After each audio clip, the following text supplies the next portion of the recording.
Davis, Annie Lennox, Aerosmith and even Mozart. As he battled the terrible illness with which he had been diagnosed 2.5 years ago, people all over the world got to know him through his blog. And as many would know, Graham was a voracious reader.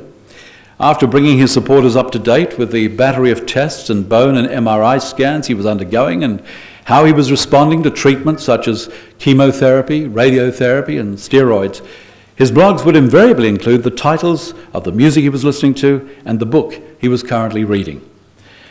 And he got through a heap of books. In fact, amongst them were The Sparrow by Mary Dora Russell and John le Carré's The Constant Gardener.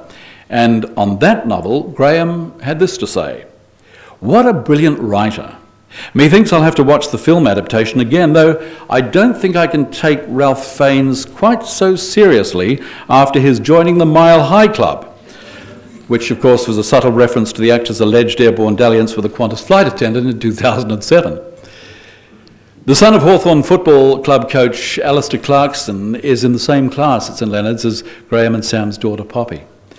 And within a day of learning or hearing about Graham's plight and the launch of the fundraising drive, Alistair rang Sam at work, and through his media contacts, he arranged on Graham's coverage of Graham's story on National 9 News, on the Today Show, on A Current Affair, and even on the Footy Show.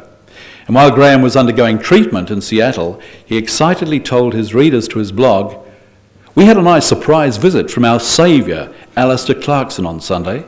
He's over in the States for a professional development trip, so he came up to Seattle to catch up on some Seahawks games before he heads on to Chicago. He popped into the clinic along with Hawthorn captain Sam Mitchell. Imagine a UK Premier League soccer player doing the same thing.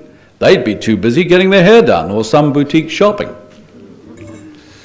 Well, ladies and gentlemen, Alistair Clarkson is here this afternoon. I know that he would now like to say a few words about his friendship with Graham and with Sam. Thank you, Alistair.